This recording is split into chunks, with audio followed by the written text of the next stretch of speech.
Hola, ¿qué tal a todos, queridos oyentes de Elecciones Bíblicas? Bienvenidos una vez más a un nuevo episodio número 73 de este programa donde estudiamos la Biblia de forma expositiva. Para nosotros es un gusto darle la más cordial bienvenida a un nuevo episodio. Seguimos estudiando el Evangelio según San Juan. Dwight, ¿cómo va todo? Muy bien, John, gracias a Dios por la oportunidad de estar aquí para estudiar este episodio de Juan. Estamos llegando ya a últimos capítulos, entonces con alegría por ver este aprendizaje realizado. De acuerdo, ha sido un recorrido muy interesante a lo largo de este Evangelio. Estamos hoy en el capítulo número 15, así que invitamos a nuestros oyentes para que vaya, busque su Biblia y nos acompañe en esta conversación durante los siguientes minutos en torno a Juan capítulo 15, que esperamos que sea de mucha bendición para todos nosotros. Digo mal, no es capítulo 15, ya me salteé un episodio, es capítulo 14. ¿De acuerdo, Dwight? Correcto, 14. Cuéntenos, antes de la lectura bíblica, ¿qué vamos a aprender hoy? Pues ante un momento crítico, las palabras de Jesús retumban en todo el episodio. No se turbe vuestro corazón. Lo repite en varias ocasiones y creo que es este mecanismo para que podamos ver esa consolación y ese mecanismo consolador que resuena en el tiempo. Cómo Él puede consolarnos a través de su palabra. Es un texto que nos invita a no estar turbados. Aquí el término paz también aparece, un versículo muy conocido que muchas veces lo sacamos de contexto, pero que esperamos que hoy Dios nos ayude a entenderlo en el contexto en que Jesús lo dio. Estamos listos, Dubái, de manera que adelante con la lectura bíblica. ¿En qué versión vamos a leer hoy? Vamos a leerlo en la Biblia textual. No se turbe vuestro corazón. Creed en Dios, creed también en mí. En la casa de mi Padre muchas moradas hay. Si no, os lo hubiera dicho. Voy pues a preparar lugar para vosotros. Y cuando me vaya y prepare el lugar, vengo otra vez y os tomaré a mí mismo, para que donde yo estoy, vosotros también estéis. Y a donde yo voy, sabéis el camino. Le dice Tomás, Señor, no sabemos a dónde vas. ¿Cómo podemos saber el camino? Jesús le dice, yo soy el camino y la verdad y la vida. Nadie viene al Padre sino por mí. Si habéis llegado a conocerme, también a mi Padre conoceréis, y desde ahora lo conocéis y lo habéis visto. Le dice Felipe, Señor, muéstranos al Padre y nos basta. Jesús le dice, ¿tanto tiempo he estado con vosotros y no me has conocido, Felipe? El que me ha visto al Padre. ¿Cómo dices tú, muéstranos al Padre? ¿No crees que yo estoy en el Padre y el Padre en mí? Las palabras que yo os digo no las hablo por mi propia cuenta, sino el Padre que mora en mí hace esas obras. Creedme que yo estoy en el Padre y el Padre en mí. Y si no, creed a causa de las obras mismas. De cierto os digo, el que cree en mí, las obras que yo hago, también él las hará. Y mayores que éstas hará, porque yo voy al Padre. Y todo lo que pidáis en mi nombre, eso haré, para que el Padre sea glorificado en el Hijo. Si algo me pedís en mi nombre, yo lo haré. Si me amáis, guardaréis mis mandamientos, y yo rogaré al Padre y os dará otro Paracleto, para que esté con vosotros para siempre, el Espíritu de la verdad, al cual el mundo no puede recibir, pues no lo ve ni lo conoce. Vosotros lo conocéis porque mora con vosotros y estará en vosotros. No os dejaré huérfanos, vengo a vosotros. Aún un poco y el mundo no me ve más, pero vosotros me veis, porque yo vivo. También vosotros viviréis. En aquel día vosotros conoceréis que yo estoy en mi Padre, y vosotros en mí, y yo en vosotros. El que tiene mis mandamientos y los guarda, ese es el que me ama, y el que me ama será amado por mi Padre, y yo lo amaré y me manifestaré a él. Le dice Judas, no el Iscariote, Señor, ¿qué significa que estás por manifestarte a nosotros y no al mundo? Respondió Jesús y le dijo, Si alguno me ama, mi palabra guardará, y mi Padre lo amará, y vendremos a él y haremos morada con él. El que no me ama no guarda mis palabras, y la palabra que oís no es mía, sino del Padre que me envió. Estas cosas os he hablado estando con vosotros, pero el Paracleto, el Espíritu Santo, a quien el Padre enviará en mi nombre, Él os enseñará todas las cosas y os recordará todo lo que os dije. Paz os dejo, mi paz os doy. Yo os la doy no como el mundo la da. No se turbe vuestro corazón ni se acobarde. Oísteis que os dije, yo me voy y vuelvo a vosotros. Si me amarais, os regocijaríais de que voy al Padre, porque el Padre es mayor que yo. Y ahora os lo he dicho antes que suceda, para que cuando suceda creáis. No hablaré ya mucho con vosotros, porque viene el príncipe de este mundo y no tiene nada en mí. Mas para que el mundo conozca que amo al Padre, y como el Padre me mandó, así hago. Levantaos, vámonos de aquí. Muchísimas gracias, Dubait, por compartirnos la lectura bíblica. Es importante entender esta lectura en el contexto del capítulo 13, capítulo que estuvimos hablando en el episodio pasado. Jesús está cerca a ser crucificado, tiene una reunión con su grupo de discípulos, con sus íntimos. Allí están ya pocos, en principio 12. Jesús ha tenido un acto de amor con ellos, que es precisamente lavar sus pies. Lo hace con todos sus discípulos, anuncia su muerte, anuncia que alguien lo va a traicionar. Judas sale de la escena por petición de Jesús. Lo que vas a hacer, hazlo pronto. Judas sale de allí, se quedan sus discípulos y Jesús les ha dicho que hay un nuevo mandamiento, y es que se amen así como Él los ha amado. Jesús acaba de dar una noticia que es fuerte, y es que Él va a morir. Y lo normal cuando uno escucha que alguien va a morir, y más cuando es alguien al que uno ama, le tiene afecto, o en este caso un maestro, pues hay unas sensaciones en el corazón muy, muy particulares. Y el texto comienza precisamente hablando de esa turbación. Y Jesús lo que les dice es: no se turbe vuestro corazón. Creéis en Dios, creed también en mí. Y así comienza, digamos que una segunda parte de la conversación de Jesús, de la conversación. Iba a decir que es un monólogo, pero no, porque los discípulos preguntan, y es otro elemento importante. Y aquí hay unos temas que Jesús ya había mencionado antes, estando con los judíos, pero aquí se los dice directamente a sus discípulos. Entonces, a partir de ese contexto, Dwight, si quiere, comencemos a hablar un poco acerca de qué le dice Jesús en este marco. Están allí sentados alrededor de la mesa y Jesús les habla con esa idea inicial: no se turbe vuestro corazón, creéis en Dios, creed también en mí. Pues es que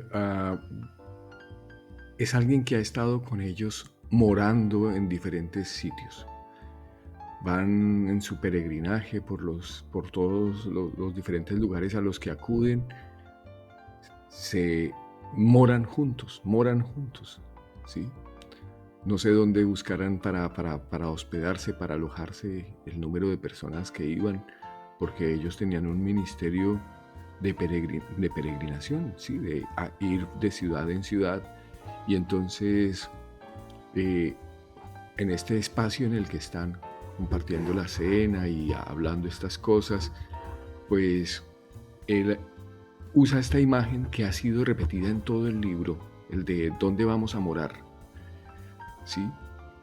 Desde el inicio del libro estaba esta idea de la habitación de Dios entre nosotros, su tabernáculo puesto entre nosotros, su tienda. Habitó entre nosotros y vimos su gloria. ¿Sí? Ese habitar ellos lo vivían en su día a día, que habían cambiado las redes y habían vuelto la cotidianidad una compañía con Jesús.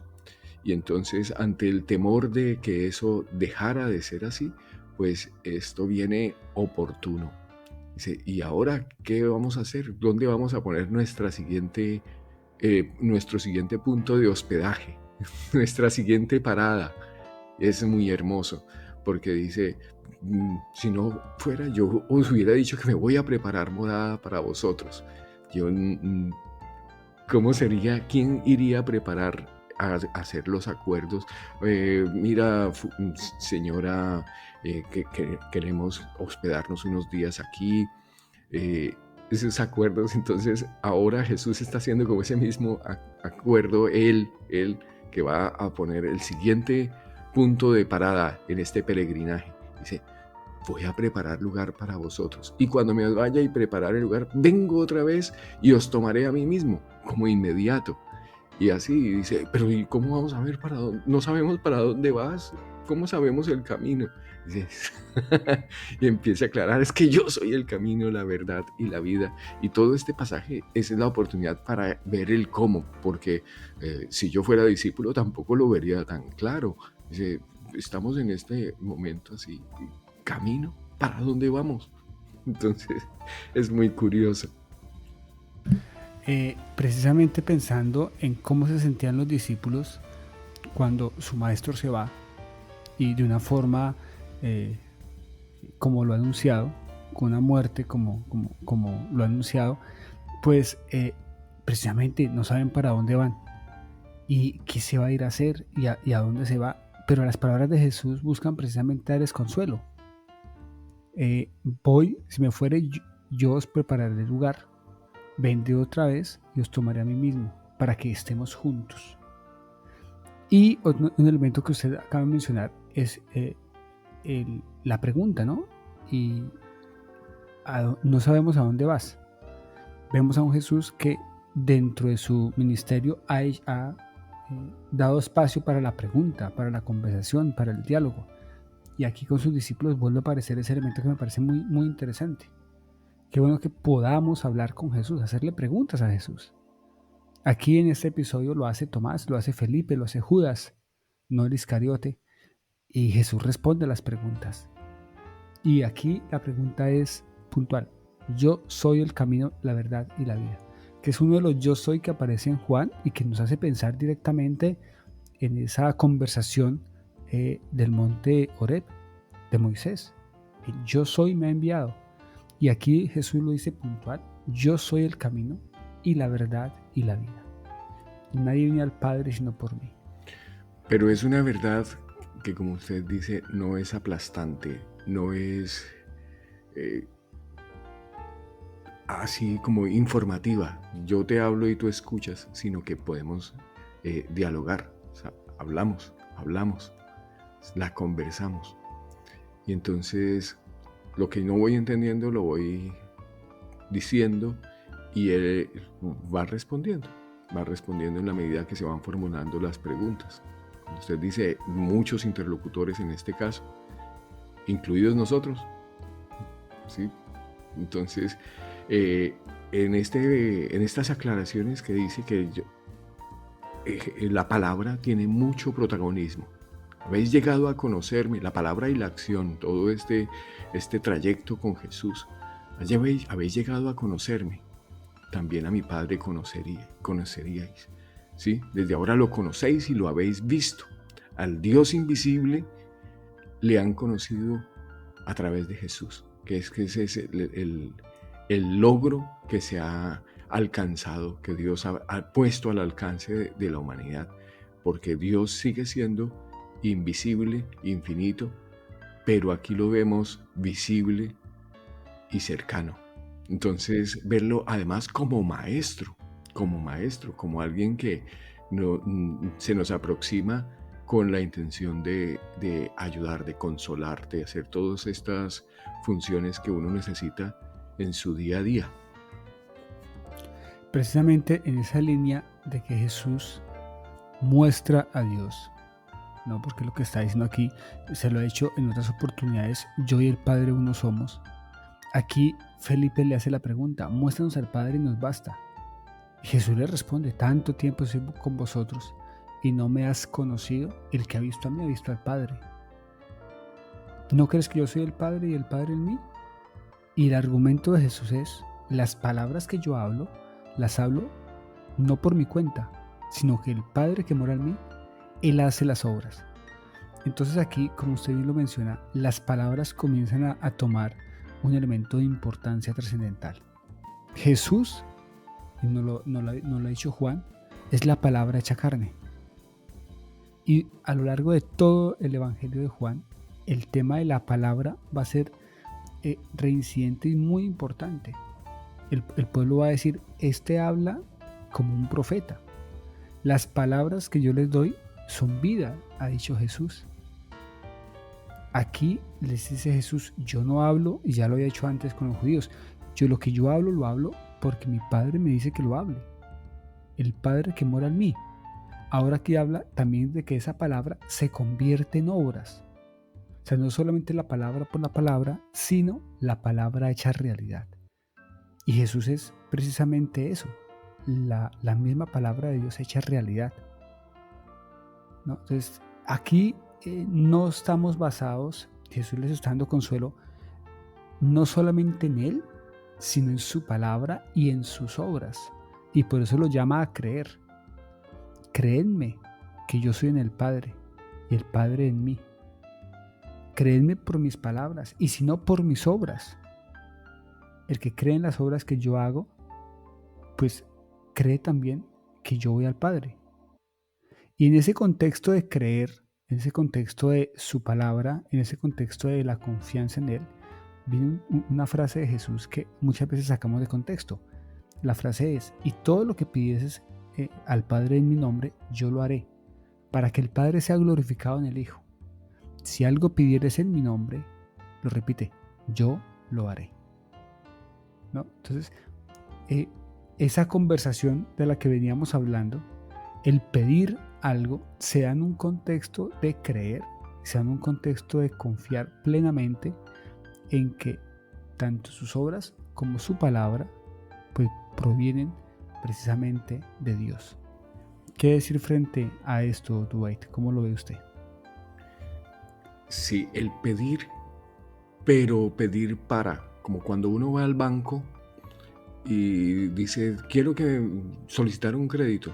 Y la primera pregunta que formulan, bueno, entre las primeras preguntas es, ¿para qué? ¿Para qué? Porque dependiendo de la destinación van a haber una configuración de condiciones. Si es para una casa, para un inmueble, va a tener unos parámetros, unas características el préstamo. Si es para libre consumo, va a ser otra. Aquí también este pedir tiene un para, porque Jesús es camino y ese camino es una explicación del para qué, del para dónde voy. Y en este caso es todo lo que pidáis en mi nombre, eso haré para que el Padre sea glorificado en el Hijo. ¿Sí? Cuando Jesús hacía las cosas, las hizo para glorificación. Y vienen a mi mente los recuerdos de cuando Él sanó al ciego. ¿Para qué lo hizo? ¿Para qué? Desde el principio del pasaje, Él lo explicó. Porque le preguntaron, ¿y este nació ciego porque pecó él o sus padres? Y no. Es para que él sea glorificado Dios. Y entonces, ese día Jesús obró sanando a ese ciego para glorificación. O sea, cuando pido algo, si es para glorificar a Dios, va a tener la respuesta garantizada. ¿Sí? Entonces, ese es el camino, el para qué de las cosas. Y cada acto, si tiene esa intención de mayor gloria de Dios, pues va a tener este sello garantizador de sus efectos contundentes, ¿sí? Efectos garantizados. ¿Sí? Si todo lo que pidáis en mi nombre, eso lo haré, dice Jesús, que es la continuación de su obra, aunque se irá por un momento. ¿Sí? De acuerdo. Hacemos mucho énfasis en la importancia de entender el pasaje en su contexto, porque todo pasaje fuera de contexto se vuelve un pretexto y puede ser usado para cualquier cosa. Pero en este pasaje que estamos hablando, precisamente Jesús está hablando con sus discípulos que están turbados y Él les está consolando. Consolación que seguramente alguien necesita hoy. Consolación que alguien requiere escuchar porque tiene su corazón turbado.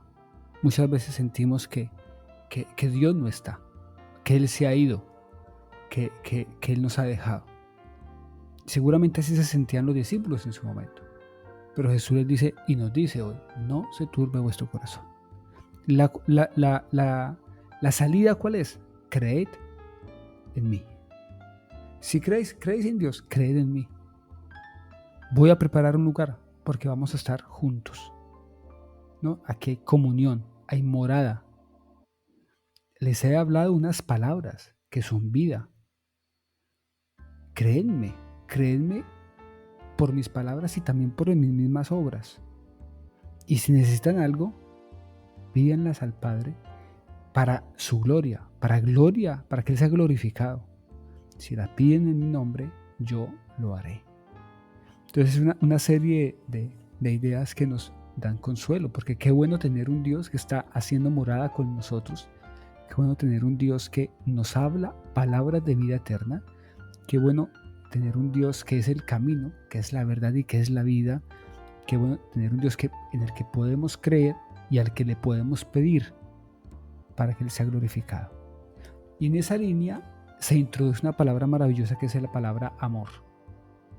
Porque hablando precisamente de sus palabras, Jesús les dice, si me amáis, guardad mis mandamientos. Y yo rogaré al Padre y os dará otro consolador. Pero aquí cuando usted lo estaba mencionando, nos habló de una palabra, paráclito. Quisiera por favor que nos contara un poco acerca de esa palabra, qué es la palabra en griego y qué significado tiene esa palabra. Pues el paráclito es este intercesor, que aboga por la causa de alguien. En este caso, aboga por nuestra causa, por la causa del necesitado, del afligido, del que tiene riesgo de estar atemorizado, turbado. Entonces, esta paráclesis es el que puede interceder a favor del que necesita, ¿sí? Que era uno de los aspectos con el cual había sido prometido Jesús por el profeta. Admirable, consejero, Dios fuerte, Padre eterno, príncipe de paz. Todo eso es un paráclito, el que ejecuta todas estas acciones de ser este Dios fuerte, Padre eterno, príncipe de paz, admirable. Todo esto a favor de este que le ama, que guarda sus preceptos, sus palabras, esa acción salvadora a favor de nosotros. En el marco de que Él se va con una tarea particular, en el marco que Él deja su palabra, que se puede creer en Él, les dice, no los dejaré huérfanos. Yo rogaré al Padre y os dará otro consolador, otro que va a abogar por ustedes, otro que los va a acompañar, para que esté con vosotros, no por un momento. Alguien pudo estar diciendo, pero yo pensé que Jesús iba a durar toda la vida con nosotros, ¿cómo así que solamente 3 años y se va a ir? Jesús dice, vendrá un consolador que estará con vosotros para siempre. El Espíritu de verdad. El Espíritu que el mundo no le puede recibir porque no lo ve ni le conoce, pero vosotros le conocéis. Mora con vosotros y estará en vosotros. Una promesa maravillosa. Una promesa que habla de morada íntima. Para volver un poco sobre esa palabra del principio. O sea, esto de la fe en Jesús no es una confianza basada en la nada, sino es una fe de relación, de morada. Y Jesús, poniéndose en un lugar de padre, dice, no os dejaré huérfanos, vendré a vosotros. Y lo hace en primera persona, vendré a vosotros. Y es una promesa maravillosa. O sea, si ellos se sentían solos, Jesús les está aquí ratificando que no os dejaré huérfanos, vendré a vosotros. Sí, y ejecutable a través de el guardar sus mandamientos, el guardar las cosas que él había dicho, que como lo habíamos escuchado en el capítulo inmediatamente anterior, un mandamiento nuevo os doy, que os améis unos a otros. Ese mandamiento que uno se levanta todos los días y dice, este es un mandamiento nuevo, como encontrarlo en un letrero, mandamiento nuevo, amarnos unos a otros. Y es una alegría. ¿Sí? Me acuerdo de un compañero de trabajo que decía eso, decía cuando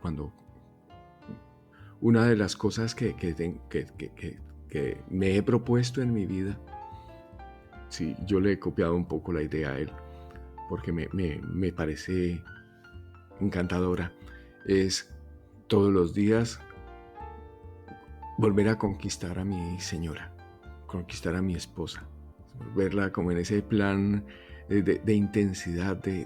Mi mandamiento nuevo es amar a mi señora, a mi esposa, pero extensible a todo y a todos, ¿sí?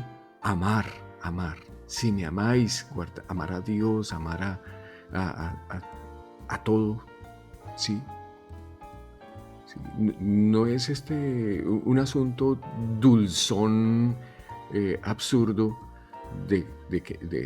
porque Jesús está mostrando el camino, y él cuando tuvo que decir algo que no estaba correcto, pues lo decía. O sea, el amor, yo creo que lo entendemos muy parcialmente, distorsionado a veces, que no lo tenemos claro, porque está muy con mucho ruido de lo que nos llega de los medios, de nuestra formación familiar, que a veces puede ser muy dura, ¿sí? Entonces ese amor nos lo explica Jesús, ha estado todo este tiempo explicando, y cuando Él ha tenido que decir algo que esto no va bien, pues lo ha dicho. Y cuando algo está bueno, también lo ha dicho. Y ha estado siempre a favor del necesitado. Cuando había que romper incluso una regla, el sábado no se trabaja. Y bueno, qué bueno es descansar el sábado. Pero si había que sanar a alguien en sábado, no importaba, había que sanarlo. Entonces ese es un camino, el camino del amor que nos está enseñando Jesús. Ese era guardar sus mandamientos, ¿sí? En Mateo 5, cómo ir al principio de las normas, ¿sí? Está escrito no matar, pero yo les hablo ni siquiera le digan necio a su hermano, porque ese principio del insulto es lo que finalmente desemboca en los homicidios. Entonces, vamos a la raíz de las cosas. Es el amor. Ese es el amor. Sí, un amor muy lógico, muy razonable, muy de verdad. Precisamente hablando del amor y en esa conexión con sus palabras y sus mandamientos, Jesús les dice, el que tiene mis mandamientos y los guarda es el que me ama, y el que me ama será amado por mi Padre y yo le amaré. Ahí hay una relación directa entre el amor y sus palabras, el amor y sus mandamientos. Judas no Iscariote le hace una pregunta. ¿Cómo es que te amaremos nosotros y no al mundo? ¿Cómo es que te manifestarás a nosotros y no al mundo? Y Jesús les dice, le da la respuesta en términos de amor. El que me ama, mi palabra guardará. Mi Padre le amará y vendremos a él y haremos morada con él. Vuelve a aparecer aquí entonces esa idea de hacer morada, de compañía, de estar juntos. ¿Y sobre qué? Sobre la base de sus palabras y de amar sus mandamientos. Entonces, esto de hacer morada con él, en principio, pues es una iniciativa de él. Además, es un elemento que llega al escucharle, al reconocerle como Dios y al amar sus palabras, al amar sus mandamientos. Lo dice en negativo: el que no me ama, entonces no guarda mis palabras, y la palabra que habéis oído no es mía, sino del Padre que me envió. O sea, el que no me ama, pues simplemente no puede reconocer mis palabras ni el que me envió. Y ya para ir terminando este apartado, Jesús sigue hablando de lo que Él les ha dicho antes. Porque claro, no estamos hablando solamente de la cena, estamos hablando de todo lo que Jesús ha hablado con ellos durante su ministerio. Os he dicho estas cosas estando con vosotros. Pero el Consolador, el Paráclito, ese que viene a acompañarles a ustedes, el que el Padre enviará en mi nombre, Él no solamente estará con ustedes, sino que les va a enseñar todas las cosas. Hay un elemento ahí de maestro. Yo soy el maestro para ustedes, vendré a vosotros de nuevo. Él os enseñará todas las cosas y os recordará todas las cosas que les he dicho. Y en ese marco de recordar, en ese marco de vendré, en ese marco de el Consolador vendrá a ustedes, viene un versículo que también hemos sacado de contexto muchas veces, y es: la paz os dejo, mi paz os doy. No os la doy como el mundo la da. No se turbe vuestro corazón ni tenga miedo, que es la frase con la cual comenzamos hablando este capítulo. Jesús dice: no se turbe vuestro corazón. Y aquí Jesús se la repite: voy a estar con ustedes, voy a venir, les voy a enseñar todas las cosas, les recordaré todas las cosas, mi paz les dejo, mi paz les doy. No estén turbados, no tengan miedo. Entonces aquí, además del amor, entra el tema de la paz. Amor y paz, paz y amor. Sí. ¿Y de qué manera? Una manera casi que es música a los oídos, literalmente. Música a los oídos, pero que no se puede sacar de contexto. Hay que ir por todo el recorrido, por todo el discurso. Ha aparecido no al principio de sus palabras, sino como una consecuencia de todo este amor, de todo esta sintonía de palabras, ¿sí? Porque como con las relaciones de amor siempre, esas palabras que se van volviendo compañía, que se van volviendo acciones, ¿sí? Ese encanto amoroso que se va traduciendo luego en vivir juntos, compartir, que los mandamientos casi que no son mandamientos, sino que son acuerdos, son diálogos, y de allí salen esas acciones, esas obras, esa sintonía de que vamos para un mismo lado, con la misma voluntad. Si nuestra voluntad se ha sintonizado con la suya, entonces todo eso lo único que trae como consecuencia es esto, la paz. ¿Sí? Entonces, como consecuencia de este amor, esta conservación de sus mandamientos, de sus palabras, su consuelo se hace flor, la flor llamada paz. ¿Sí? Entonces, finalizamos con la misma palabra de no turbarse, pero es que vaya con qué recorrido. Entonces, estos momentos que en principio fueron de sensación de angustia, de sensaciones raras de ver incluso al maestro con la palangana y la toalla en ese papel cambiado de que siendo nosotros cualquiera de los discípulos el que tenía que estarle lavando los pies estaba al revés. Todas esas cosas tan raras, pues aquí termina con estas palabras consoladoras: no se turbe vuestro corazón, no tengas miedo. Entonces son palabras consecuencia de todo lo que ha venido pasando, todo este diálogo. Qué bueno que hoy podamos recordar precisamente esas palabras de Jesús y verlas en el desarrollo de toda su conversación con los discípulos, y hoy con nosotros. No estamos solos, Él está con nosotros. Tenemos un Paráclito que nos ayuda a entender, que nos enseña, que nos ayuda a entender, que nos ayuda a recordar todo lo que Él ha dicho. Y qué bueno amar sus palabras, qué bueno guardar sus palabras en nuestro corazón, y qué bueno hacer morada con Él entonces. Qué bueno escucharle, qué bueno ratificar nuestra fe en Él, creer profundamente en que Él es Dios. Y ese creer en Él nos permite tener una morada con Él, porque lo ha prometido. Vendremos a Él y haremos morada. Y qué bueno que en el contexto de esa morada con Él tengamos paz. La paz no es un estado únicamente normalizado. La paz no se encuentra luego de decir voy a tener paz, sino que la paz es una consecuencia, es la flor de algo que se ha sembrado, que arranca por el oír su palabra, el amar sus palabras, el creer en él. Entonces nuestro corazón no va a tener miedo. Ya el desenlace de la historia se acerca, así que Jesús le dice: levantaos, vamos de aquí. Va a venir el príncipe del mundo, nada tiene que ver conmigo, pero para que el mundo conozca que amo al Padre y que el Padre me mandó, así hago. Y Jesús les dice: vamos, levantaos, vamos de aquí.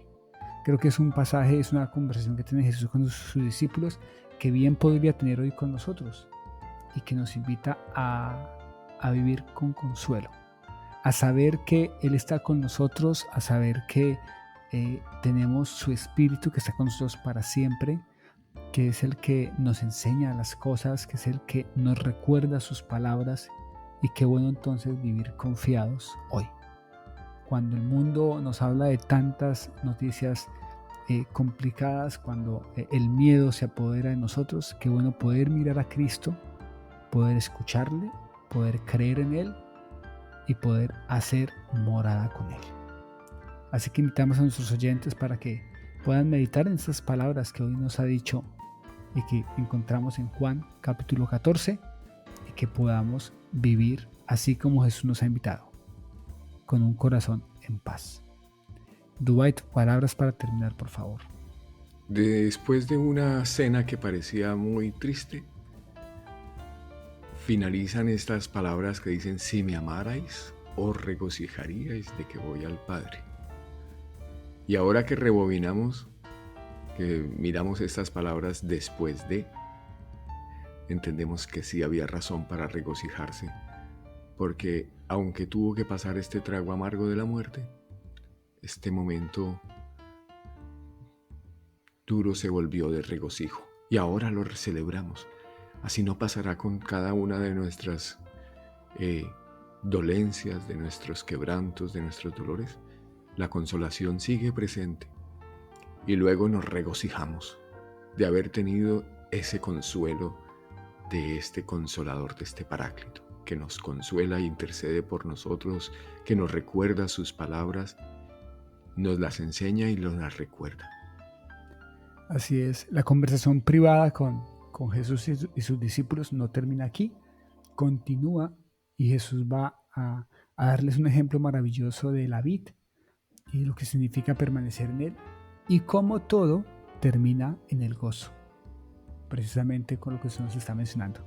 Así que invitamos a nuestros oyentes para que nos acompañen el próximo viernes en las horas de la mañana. Estaremos con un nuevo episodio de Elecciones Bíblicas Podcast, una publicación periódica de estudio bíblico expositivo. Así nos despedimos, les enviamos un fuerte abrazo, deseamos que Dios les bendiga y nos encontramos dentro de 8 días nuevamente aquí en este podcast. Sin más, nos despedimos. Un saludo desde Mollina, Andalucía, España, y también desde Málaga, Andalucía, España. Bendiciones a todos.